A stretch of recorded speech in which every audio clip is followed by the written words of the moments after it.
as far as your show goes. We're the first one. We're popping your cherry at the 2018 International UFO Congress. Go, son. Take it. Run with it. So, listen, you guys talk to me. You stop by, you tell me you've got a radio show. And it really piques my interest because I am a musician, a rock and roll musician, as it were. Right. And from what I understand, your show is about rock and roll and aliens. It is. Is that right? Yeah, to a certain degree, I have been a rock and roll DJ for quite some time. God, you sound good on the microphone, doesn't he? He's got that DJ thing. He is the radio. I give good voice, we'll say that. Amen, brother. So, being a rock and roll DJ, you're on the radio, you're talking to bands, this and that, and then one day I met Heidi, and then about a year after I met her, maybe even a couple of years after I met her, she had contacted me to promote another artist, Ken Koshio, a Japanese drummer, where they set up the big drum kits and stuff. I mean, that's Taiko. pretty much, yeah. Taiko drums. Listen, I want one. I want a Taiko drum. Just one. There's not enough room for me. So in this conversation, somehow aliens came up. I don't know how, but it did, and it was a great conversation. It was fun, and then I know that she has her online page called Extraterrestrials Among Us. True. And I was like, well, I was like, let's do it. Let's make a regular show about aliens on my daily show. I was on Monday through Friday from near spot. You were doing this. Oh yeah, absolutely. 99.1 FM in Phoenix, Arizona. Excellent. And Monday through Friday. What was I on? 3 to 6, I think, or 4 to 7. Pretty good slot, It right? was 2 to 6. Yeah, it was definitely drive time. And the 5 to 6 o'clock hour, my last one on Thursdays, I dedicated to the aliens. So my last name is called Gas Man. Okay. My last name is called Gas Man. Yeah. The gas man. I'm the Gas He's Man. the gas man. My radio show is called Driving with Gas. Man. There's a whole ode to the dude right there. Yeah, exactly. That's my real name. I might as well play with it, right? And the segment I called the alien was Aliens with Gas. Man. Yeah. So we've been doing this for a couple of years, every Thursday, and Heidi, with her connections, we're bringing on guests, and then we're just talking about strange and unusual stuff, and just kind of blossom into what we're doing now, which we changed the name to the Mothership Radio Show. And Mothership.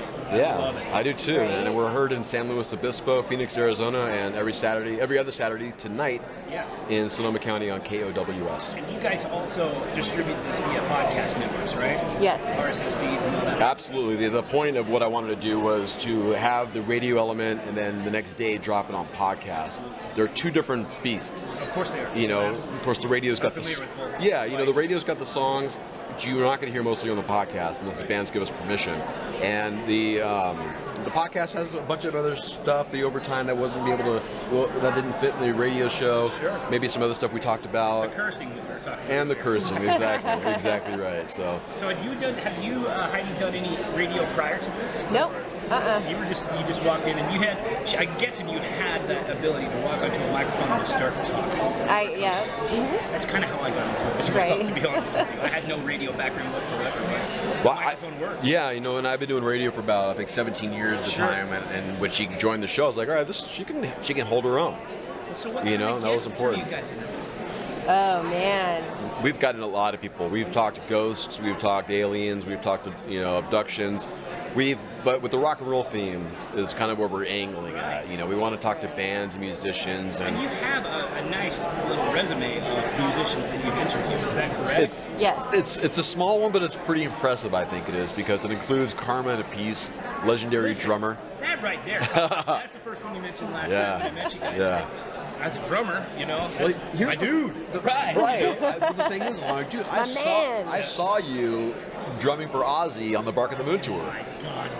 I'm a fanboy out here for just a little bit, ladies and gentlemen. Oh my God. Yeah, amazing. It was great. That's amazing. And we also interviewed Rudy Sarzo, but it had nothing to do with the aliens. We dropped the ball on that. He's my other hero. Rudy Sarzo. I know. I got half Ozzy's band from the Bark of the Moon tour.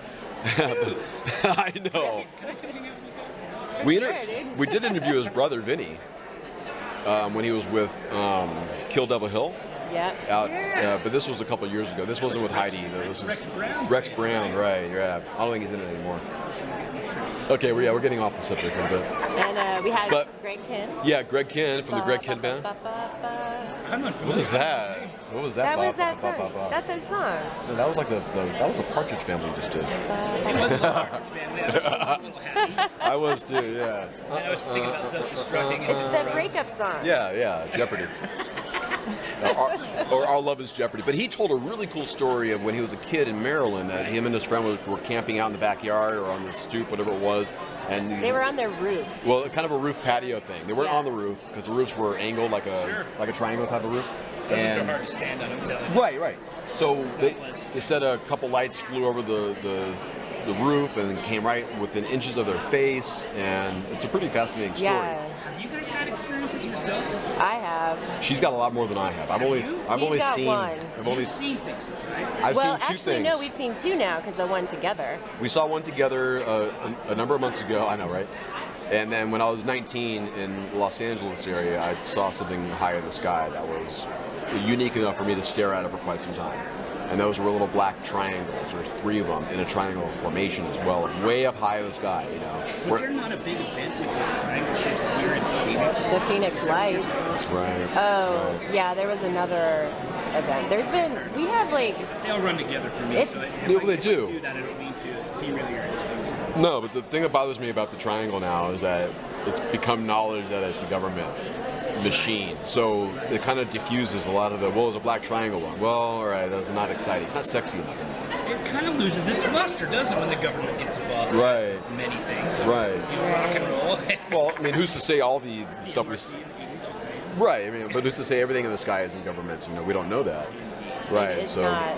I don't believe it. But we talked to Gail Madoff from Dixon, original member.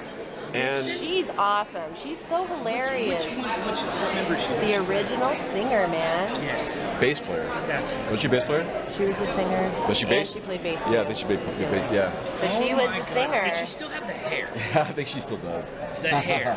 You know what I mean? It's like a giant helmet, man. I don't know how they got it that big. I never tried it. I don't either. It's a lot of Aquanet. Lots of Aquanet. Yeah, that's what I was gonna say. But she has a really, really, really cool ghost story she told. Yeah. So Nice. yeah. So you don't just stick with the alien thing. You explore paranormal. Absolutely. Yeah. So how it works out, basically, the show's format, it's a 1-hour radio show. What we do is we start off with an abduction case.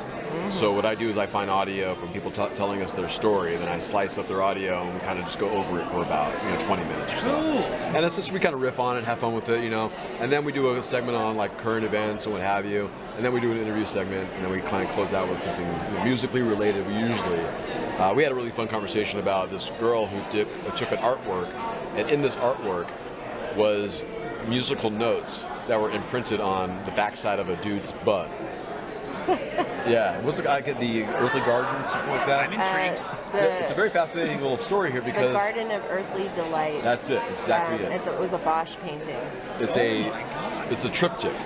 So Like the 16th century. Okay. a triptych is basically 3 scenes on one painting. Okay. Gotcha. Right, so each one's a little different. And so one of the scenes, there's a sinners. They're all sinners, and the guy's laying on his stomach and on his ass are musical notes.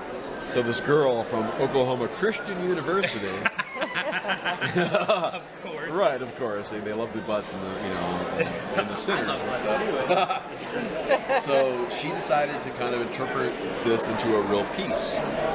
Nice. Yeah, so we played that, and That's it. I was just angry that I hadn't thought of it myself The to butt do thing. that. Yeah. To write a musical piece on someone's butt. Right. Or on someone's butt. I Right. mean, listen, you can bite that one. I don't think it's patented or anything like that. I think it'd be all right. From the beginning of recorded time, men have been seeing unexplainable things in the sky.